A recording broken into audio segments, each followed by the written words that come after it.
Olá, a nossa explanação de hoje tem como título As Teorias Sociais Surgidas no século XIX. Essas teorias sociais, por essência, foram o liberalismo, o socialismo, o anarquismo e o nacionalismo. Primeiramente, nós vamos compreender o porquê do século XIX. Bom, no século XIX, essas ideias surgiram principalmente na Inglaterra e na França, porque estes dois países, Inglaterra e França, foram os dois primeiros países do mundo a se industrializarem. A Inglaterra foi o primeiro, mas logo depois desse fenômeno na Inglaterra, a França começou também a seguir os mesmos passos. Então, não por acaso, essas ideias surgiram nesses dois locais, só para localizar no tempo e no espaço aonde essas teorias elas surgiram. Bom, no período compreendido entre o final do século XVIII e o início do século XIX, nós vamos ver surgirem várias doutrinas, vários pensamentos, como o pensamento liberal, o pensamento socialista, e nós vamos ver que, por um lado, nós vamos ter uma corrente de pensamento que defende a ordem burguesa que até então está se consolidando, e temos também uma outra vertente desse pensamento que contesta essa ordem burguesa. Tá? Então, inicialmente, eu quero falar das condições sociais do século XIX. Quero começar falando das condições de trabalho e depois das condições de vida dos trabalhadores. As condições de trabalho elas eram marcadas, eram caracterizadas por salários muito baixos, por ameaça constante de desemprego, ameaça constante de demissão, inexistência de limites de horas para trabalhar, nenhuma legislação, nenhuma regulação quanto a isso, inexistência de limites para o trabalhador, tanto para as crianças quanto para os idosos. Nessa época, das crianças aos idosos, todos eram obrigados a trabalhar para poder se manter, para poder subsistir. E quero falar agora também sobre as condições de vida. As condições de vida no século XIX, nesses países, Inglaterra e França, que até então estavam se industrializando, eram de extrema pobreza, de miséria, proliferação de doenças e problemas sociais, como a mendicância e a delinquência. Nós vamos ver que na esteira da Revolução Industrial vai aparecer muita coisa ruim também. Vamos ver que, ao passo em que o mundo está se modernizando, em que esses países estão se modernizando, em que o progresso está chegando, em que a modernidade está tomando conta de tudo, vamos ver na esteira disso também uma séria contradição.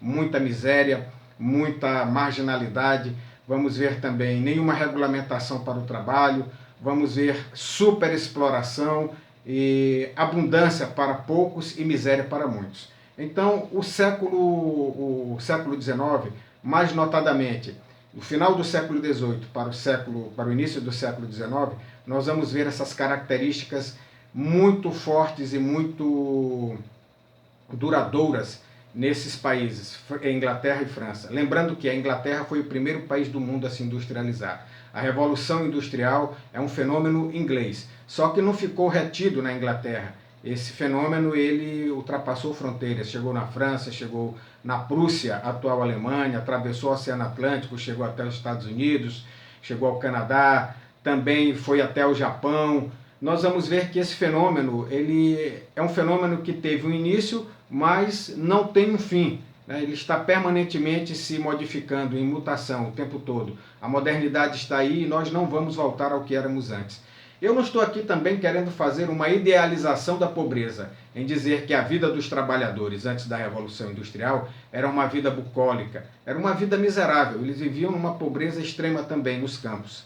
Só que, nos campos e nas cidades também. Só que, com o advento da Revolução Industrial, nós vamos ver ficar bem nítido, visível, a separação entre duas classes que até então não existiam, mas que vão passar a existir agora, a burguesia e o proletariado. Então vai ficar bem nítido essa dicotomia, vai ficar bem nítida essa divisão entre essas duas classes sociais. A burguesia, que são os detentores dos meios de produção, são os patrões, são os grandes empresários, e o proletariado, aquele que não tendo como sobreviver, vende a única coisa que possui, que é a sua força de trabalho.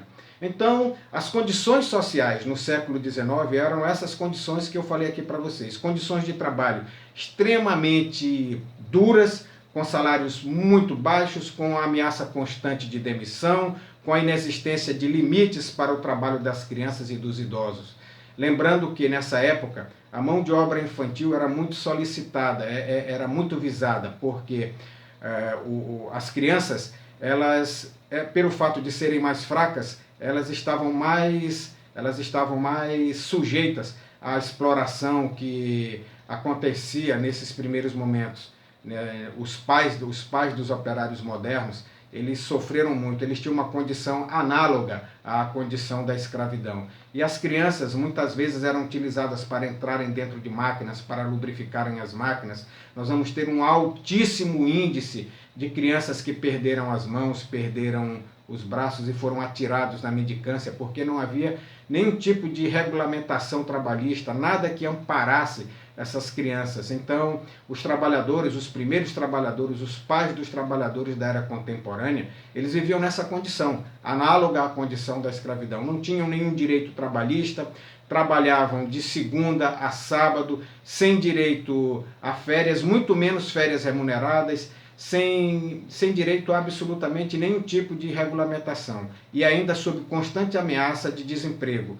E nós vamos ver no desenrolar dessa explanação as condições duríssimas da classe trabalhadora e vamos ver as teorias sociais que foram surgindo ao longo do tempo por conta de pessoas que estavam observando toda essa situação e perceberam que o nível de exploração estava bastante alto. As condições de vida, como eu falei para vocês, eram condições extremas, condições de miserabilidade, de proliferação de doenças e de epidemias e gravíssimos problemas sociais, como a mendicância e a delinquência, por conta de pessoas que não tinham como sobreviver, não tinham como subsistir. E aí, nesse momento, essas pessoas partiam para a lei da selva. Então, nós vamos ver o desenvolvimento dessa história.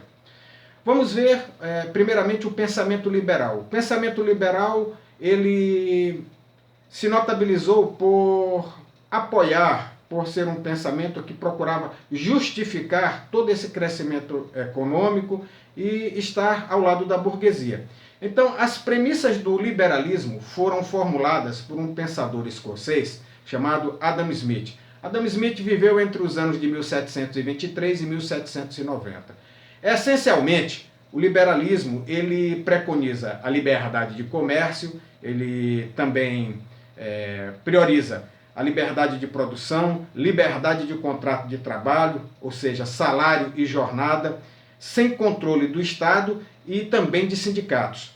O Adam Smith falava o seguinte, que na sua obra A Riqueza das Nações, ele dizia o seguinte, que todas as distorções que porventura viessem a haver, essas distorções seriam sanadas por uma espécie de mão invisível. Ele fala claramente, a mão invisível do mercado iria sanar todas as distorções. Deveríamos deixar os empresários livres para concorrerem, os trabalhadores livres para negociarem a sua jornada de trabalho, negociarem os seus direitos, vamos dizer assim, mas isso sem nenhuma regulamentação estatal, com o Estado fora e também sem sindicatos. Nós sabemos, na prática, que a coisa não funciona assim. Onde já se viu sardinha negociar com tubarão? Aonde já se viu? Se não houver uma regulamentação estatal, se não houver uma presença forte, se não houver leis regulamentando, o que a gente vai ver é o trabalhador sendo massacrado. Porque vai sempre existir mão de obra ociosa, vai sempre existir uma reserva de mercado. E esse empresário ele vai jogar com isso, vai dizer, ou você aceita os meus termos, ou então caia fora porque tem aqui um monte de gente querendo trabalhar. Então o liberalismo ele preconizava isso, liberdade total de comércio, liberdade de produção, liberdade de contrato de trabalho, salário e jornada sendo negociados entre patrão e empregado, sem nenhum tipo de intromissão do Estado e muito menos de sindicato. Adam Smith achava que o Estado deveria cuidar apenas da segurança e não interferir em questões comerciais. Deixar a questão econômica para que os empresários, para que os negociantes, eles pudessem então tocar adiante, porque, segundo Adam Smith, havia uma mão invisível que iria corrigir as eventuais distorções que porventura viessem a haver nessa negociação. Então, vamos passar agora aqui para continuar com os pensadores liberais. Na esteira de Adam Smith vieram outros, como, por exemplo, Davi Ricardo, Thomas Robert Malthus. Sobre Thomas Robert Malthus eu quero falar um pouco. Thomas Malthus, ele viveu entre os anos de 1766 e 1834. Em sua obra, Ensaio sobre o Princípio da População, ele afirma que a natureza impõe limites ao progresso material.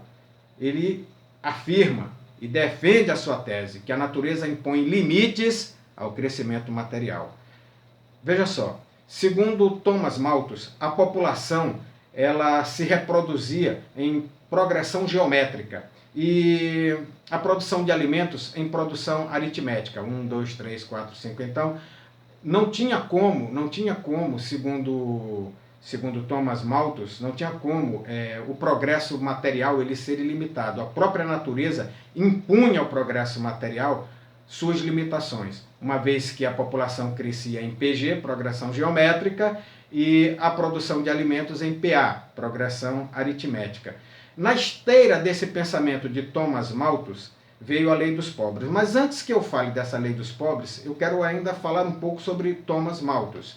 Thomas Malthus dizia, ele via as epidemias periódicas que aconteciam e as guerras como uma coisa bem-vinda. Ele achava que o sofrimento fazia parte da condição humana e que as epidemias e as guerras que aconteciam, elas serviam para regular o tamanho da população, para não deixar que a população explodisse. Então ele via, na sua teoria, ele via que a guerra e as epidemias que aconteciam periodicamente eram coisas naturais que vinham para regular o crescimento populacional.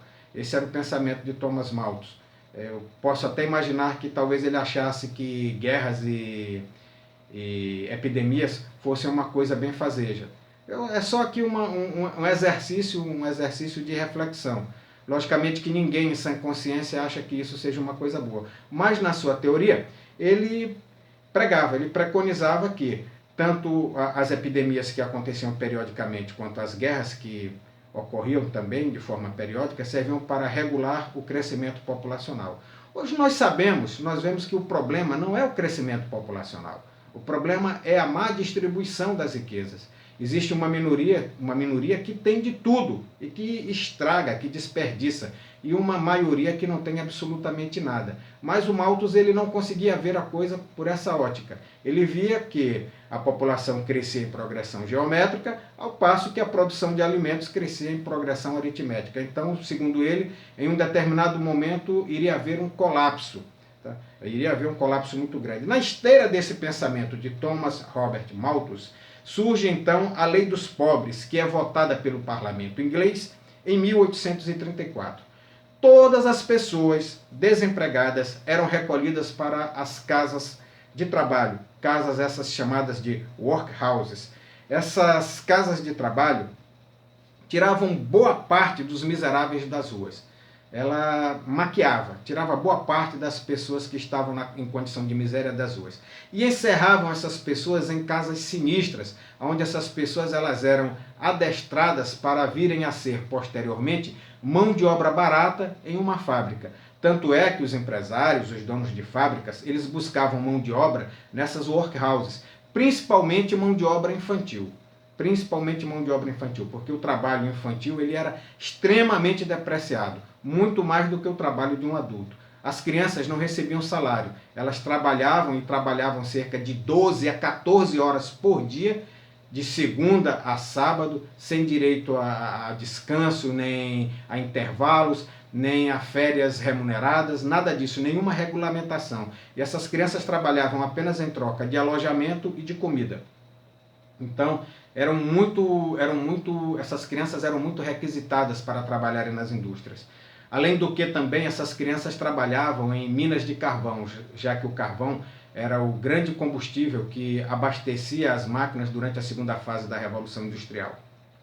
Essas crianças entravam em buracos, se encerravam em buracos profundos para poder trazer o carvão até a superfície. Esse carvão era colocado em carrinhos com trilhos e as crianças, devido ao seu baixo porte físico, serem pequenas, elas abaixavam e empurravam esses carrinhos até a boca do túnel. Esses carrinhos eram puxados também por mulheres, por homens, e ali eram tirados esse carvão, esse minério que servia para abastecer as máquinas. Então a mão de obra infantil era muito cobiçada, era muito procurada, e os empresários iam principalmente nas workhouses, nas casas de trabalho. Como eu já falei, essas casas elas eram sinistras. Essas pessoas eram encerradas, eram trancadas ali, não tinham liberdade de ir e vir, e ali elas eram adestradas, admoestadas a serem mão de obra barata, a caírem como presa fácil de algum empresário, de algum dono de fábrica. Falando dessas pessoas também, eu gostaria de dizer que a maioria delas, a esmagadora maioria, eram oriundas do campo. Elas vinham do interior, porque houve um processo chamado de enclosures na Inglaterra, processo de cercamento dos campos. Os camponeses foram expulsos de suas terras pelos nobres, foram jogados ao léu, foram jogados ao Deus dará, e por uma questão de sobrevivência, que é uma questão, todos nós sabemos que é uma questão prioritária na vida de todo mundo, essas pessoas se dirigiam para a cidade em busca de trabalho. E lá na cidade tornavam-se mão de obra barata, tornavam-se mão de obra quase escrava, análogas à escravidão. E ainda por cima estavam sujeitas à dura repressão das primeiras leis dos pobres. Essas leis eram extremamente severas. Essas pessoas que eram encontradas na rua, sem trabalho, elas eram surradas pela polícia, apanhavam de chicote e muitas vezes eram mandadas de volta para o lugar de onde vieram. Chegando lá não tinham como viver, era uma vida desesperadora. E outras eram jogadas nessas casas de trabalho, casas essas chamadas de workhouses, como eu já falei aqui para vocês. Então, em 1834, é votada pelo parlamento inglês a chamada Lei dos Pobres. Essa Lei dos Pobres, ela visava principalmente retirar das ruas todas as pessoas as pessoas em estado de miserabilidade, em estado de desemprego, tirar essas pessoas das ruas e encerrá-las em casas de trabalho. Evidentemente que eles não davam conta de todos, mas dava para fazer uma maquiagem, vamos dizer assim, uma maquiagem bastante eficaz. Muito bem. No meio de tudo isso, no meio de toda essa miséria social e no meio de todo esse caos, nós vamos ver surgirem também reações por parte dos trabalhadores. Os trabalhadores estavam vendo que eles estavam também sendo depreciados, estavam sendo também cada vez mais marginalizados, cada vez mais atirados na miséria por causa do surgimento das máquinas. Essas máquinas faziam o trabalho de muitos homens, faziam o trabalho de muitos operários. Então, nesse primeiro momento, os trabalhadores identificaram na máquina como seu maior inimigo. E aí, no início do século XIX, os trabalhadores da indústria têxtil na Inglaterra reagiram, quebrando as máquinas. Esse movimento supostamente foi liderado por um operário chamado Ned Ludd. Ned Ludd. Não é à toa que o nome desse movimento passou para a história como movimento ludita, ou o ludismo, movimento ludita, que vem de Ned Ludd, um operário inglês.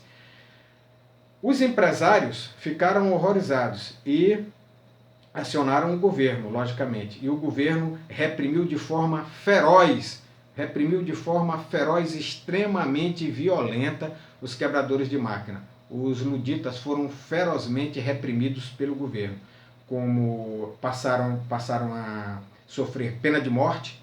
Aqueles que eram indiciados e que recaíam desconfiança sobre si, ou que eram pegos em flagrante, eram sumariamente condenados à morte. E outros também foram deportados, mas muitos foram enforcados, muitos foram mortos. A repressão do governo foi violenta em cima do movimento ludista.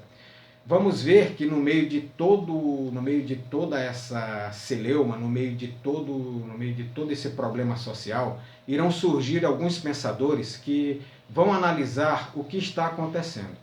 Esses primeiros pensadores passaram para a história com o nome de socialistas utópicos. Nós vamos falar aqui agora um pouco sobre o pensamento socialista. nós vamos ver aqui a doutrina socialista, o pensamento socialista, o que eles propunham. Tá? Nós já vimos aqui o liberalismo, o pensamento liberal. Vamos ver agora aqui um pouco sobre o pensamento socialista. Então, no meio de todas essas dificuldades, toda essa exploração que nós já falamos aqui, repressão do governo em cima dos quebradores de máquina, dos operários que estavam desesperados e que viram na máquina o seu maior inimigo, vimos que o governo agiu com uma tremenda repressão em cima dessas pessoas. E alguns pensadores dessa época começaram a observar o que estava acontecendo e demonstraram uma preocupação com esse estado de coisas, que do jeito que estava não poderia continuar. Não haveria de ter um bom resultado esse caos que estava acontecendo na Inglaterra. Nós vamos ver surgir na França Charles Fourier, um pensador francês. Charles Fourier era uma pessoa bastante preocupada com essa questão da exploração do trabalho. Vamos ver também Robert Owen, na Inglaterra. Robert Owen era um empresário. Vamos ver também Saint-Simon, na França. Essas pessoas, eles não se viam como socialistas e muito menos como utópicos. Vamos ser bem claros. Eles receberam esse nome depois, principalmente depois que surgiram as teorias de Karl Marx e Friedrich Engels, que nós vamos falar aqui, que é o socialismo científico. Então, Marx e Engels, eles batizaram, eles nomearam esses pensadores que vieram antes deles como pensadores utópicos, como socialistas utópicos. Utópicos vem de utopia. Utopia, minha gente, é um sonho. Utopia é algo que a gente sabe que não vai se realizar. É algo com que a gente sonha. É um mundo ideal, um mundo perfeito. Todos nós sonhamos com um mundo onde as pessoas se respeitem, onde não exista exploração, não existe guerra, onde não exista fome, não exista doença, onde todos sejam felizes. Isso é uma utopia. A gente sonha com isso, mas a gente sabe que não vai ver. Então, esses pensadores foram classificados por Marx e Engels como socialistas utópicos. Por quê? Eles propunham uma mudança dentro do sistema.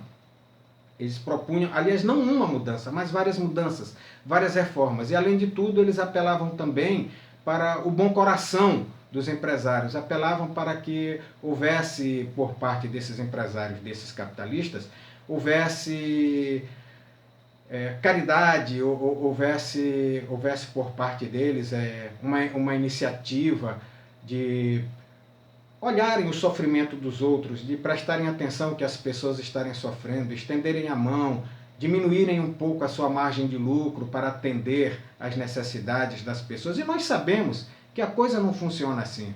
Quem tem, quer ter mais. A gente sabe que o empresário ele visa o lucro. O empresário, não estou aqui malhando, não estou falando mal, não estou dizendo que o empresário é bom nem que é ruim. O empresário, ele visa o lucro, é o negócio dele. Ele coloca um negócio visando o lucro. E para ele pouco importa o que está acontecendo ao redor. Ele é um empreendedor, ele está ali para lucrar, está ali para ganhar. Então, Karl Marx e Friedrich Engels vão surgir depois e vão, vamos dizer, detonar, eles vão explodir, eles vão criticar esses pensadores que eles vão chamar de socialistas utópicos. No caso, o Charles Fourier, o Robert Owen e o Saint-Simon. Porque essas pessoas propunham reformas dentro do sistema capitalista e apelavam também para o bom coração dos empresários. Eu não estou aqui criticando, pode ser que essas pessoas até tivessem boas intenções, até tivessem boas ideias, tivessem bons pensamentos, fossem pessoas caritativas. Mas, de fato, esse pensamento deles aqui não tinha como dar certo de jeito nenhum. Então vai surgir assim o socialismo científico. Nós vimos aqui que o liberalismo ele está mais preocupado com o crescimento, está mais preocupado em apoiar, em justificar o crescimento da burguesia, e o pensamento social que está mais preocupado com a condição de vida dos operários, com a condição de vida da massa, com a condição de vida das pessoas. E aí vai surgir o chamado socialismo científico. O socialismo científico ele adota um método, o método materialista. É o materialismo histórico dialético. Karl Marx e Friedrich Engels, eles se convenceram, eles estavam convictos de que tinham encontrado o verdadeiro motor, o verdadeiro dínamo da história, que era a luta de classes. Segundo Marx e Engels, segundo a teoria desenvolvida por eles, toda a transformação que ocorreu no mundo, ela ocorreu graças à luta. Nada foi transformado por conta de benesse, por conta de conscientização de quem quer que seja. O explorador chegou a um nível em que ele realmente viu que ele estava explorando, que era preciso estender a mão, que era preciso fazer caridade, que ele precisava olhar para os desassistidos, para os mais pobres. Então, Marx e Engels, eles identificaram que nenhuma mudança, historicamente falando, nenhuma mudança ocorreu sem que houvesse luta. Para eles, a luta é o maior motor de transformação social. E por isso eles vão defender uma tese chamada de materialismo histórico-dialético. Porque, segundo a visão de Karl Marx e de Friedrich Engels, nós vivemos em um mundo material. As nossas necessidades, elas são materiais. Então, necessidade de sobrevivência, necessidade de se vestir, de beber, necessidade de viver. Então, eles analisaram todo esse processo por essa ótica. Se eu pudesse resumir toda a filosofia marxista, que é imensa, e eu digo aqui para vocês, não li nem a metade, li pouca coisa, mas são coisas profundas e que requerem bastante atenção na hora da leitura. Se eu pudesse resumir a filosofia marxista, pelo pouco que eu li, pelo pouco contato, o relativo contato que eu tive com as obras de Marx e Engels, porque eu já li o Capital 1 e 2, que são as duas, o Capital é considerada a maior de todas as obras de Karl Marx, mas o Capital, se não me engano, tem 5 volumes, e eu já li 2 volumes, são volumes imensos, muito grandes, com mais de 1000 páginas, e que requer muita atenção, porque são muito complexos. Marx, ele na verdade, ele não faz uma pregação socialista, comunista, ele se debruça em estudar o capitalismo. E também li de Karl Marx o Manifesto do Partido Comunista, que não é um livro, ele foi convertido em livro, é vendido como livro, mas na verdade é um panfleto. Tá? E ali mostra muito das ideias e da visão de Karl Marx. Ele faz, na verdade, uma radiografia do capitalismo, mostra as contradições do capitalismo. Quando você começa a ler o Manifesto Comunista, em que Marx fala do capitalismo, você tem a impressão de que ele é um capitalista apaixonado. Ele faz uma exaltação, ele diz que o progresso trazido pelo capitalismo ofusca as grandes realizações da humanidade, inclusive as grandes pirâmides. Mas aí ele começa a detalhar, na esteira desse progresso, a miséria que vai ficando. Tá? O capitalismo vai criando uma esteira de miseráveis muito grande. E não é à toa. O capitalismo só no século XX gerou 2 guerras mundiais. Que isso aí a gente ainda vai detalhar depois, nós ainda podemos estudar depois e vamos ver que essas 2 guerras, elas têm na sua origem, na sua raiz, justamente o sistema capitalista. Então, Karl Marx e Friedrich Engels, eles acreditam que as relações sociais, elas são influenciadas por relação de produção. Todas as relações sociais, tudo na nossa vida é influenciado pelas relações de produção. As relações de produção de uma sociedade influem 100% nessa sociedade. E aí eles vão a chegar a 2 conceitos. O conceito de estrutura e o conceito de superestrutura. A estrutura são as relações materialistas, são as relações entre a burguesia e o proletariado. Essas são as relações materialistas, isso compõe a estrutura, tá? É o modo de produção de uma sociedade. E nós vamos ter também a superestrutura. A superestrutura, segundo Marx e Engels, são compostas pela cultura, pelas instituições de uma sociedade, a religião. Não é? Então, isso para eles é a superestrutura. E a superestrutura ela é altamente influenciada pela infraestrutura. Para Marx, a estrutura influencia de forma cabal, ela influencia de forma cabal a superestrutura. E a dialética, segundo Marx, materialismo histórico-dialético, segundo a dialética é a contradição de ideias, a contradição entre burguesia e proletariado. Tese, antítese é igual a uma síntese. Você tem uma tese, você tem uma antítese, você chega a uma síntese. Por que eu estou falando isso? Porque, segundo Marx, só há uma forma de modificar a sociedade. É através da luta de classes. Não tem espaço aqui para conciliação, não há como conciliar. Aqui agora nós temos que fazer então uma luta muito grande se quisermos modificar a nossa condição de vida, se quisermos modificar a sociedade.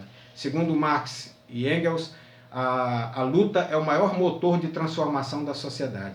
Para Marx, o trabalhador, ele vende a sua força de trabalho e não fica nem com a metade daquilo que ele produz, ele fica com a menor parte. A maior parte vai para o patrão, vai para o detentor dos meios de produção. Isso ele chama de mais-valia. A mais-valia é a apropriação pelos donos do meio de produção da força de trabalho, do resultado, do produto criado pelo trabalhador. Marx e Engels, eles acreditavam que os trabalhadores, eles devem tomar os meios de produção. Para eles dois, segundo esses dois filósofos, não há como fazer uma conciliação de classes. Toda a história da humanidade ela é calcada em cima de uma luta de classes. Entre o escravizador e o escravo, entre o senhor feudal e o servo, entre os burgueses e o proletariado. Para eles, não tem, para Marx e Engels, não tem aqui como fazer nenhum tipo de conciliação. Aqui é luta de classe mesmo, e eles identificam na luta como grande motor histórico capaz de fazer as modificações, capaz de fazer o progresso da sociedade.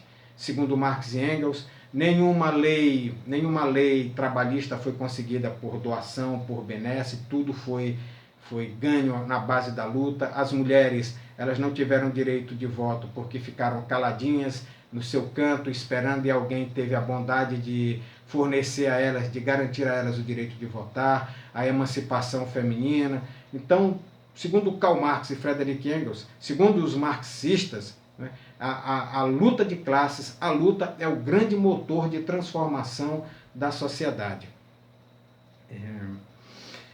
Falando sobre isso, né, sobre o chamado socialismo científico, nós vamos falar agora sobre a última grande dessas teorias sociais surgidas no século XIX e que vai servir de base para a nossa próxima explanação. Nós iremos falar sobre a unificação alemã e a unificação italiana.